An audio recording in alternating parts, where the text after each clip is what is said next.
Saudara Ketua Dewan Kerajinan Nasional Daerah Dekranasda Aceh Hajah Safriati SSI MSI bersama tim Dekranasda melakukan kunjungan dan pembinaan kepada para pengrajin di Kampung Air Dingin Kecamatan Simelu Timur pada Minggu 10 November 2024. Dalam kunjungannya ini, Safriati menekankan pentingnya kebijakan yang mendukung produk lokal untuk memajukan sektor kerajinan daerah. Ia menghimbau Bupati Simelu untuk mengambil langkah strategis yang dapat menguntungkan para pengrajin. Salah satunya dengan mengutamakan produk lokal, terutama motif mata-mata dalam sektor pariwisata, kuliner, dan restoran.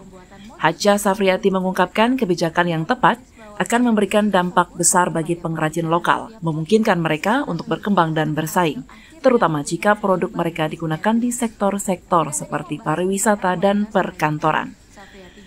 Selain itu, Safriati juga berharap produk kerajinan lokal dapat lebih luas digunakan, tidak hanya di pasar lokal, tetapi juga di destinasi wisata dan perkantoran. Ini diharapkan dapat meningkatkan daya saing dan eksposur hasil kerajinan Aceh.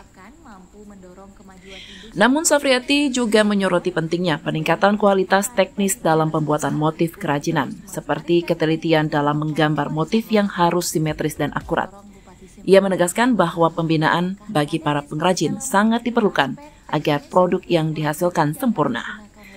Selain kualitas, pembinaan juga harus difokuskan pada regenerasi pengrajin. Saat ini mayoritas pengrajin di Simelu Timur adalah generasi senior, sehingga diperlukan upaya untuk mengajak generasi muda terlibat dalam industri kerajinan ini. Ia mengajak Dekranasda Kabupaten untuk mengenalkan keterampilan kerajinan ini kepada generasi muda. Salah satunya dengan memasukkan keterampilan ini ke dalam kurikulum SMK, agar keterampilan ini tetap dilestarikan. Melalui kunjungan ini, diharapkan industri kerajinan di Simelu Timur dapat berkembang pesat dan memberikan peluang bagi generasi muda untuk melestarikan serta mengembangkan warisan budaya lokal yang sangat bernilai.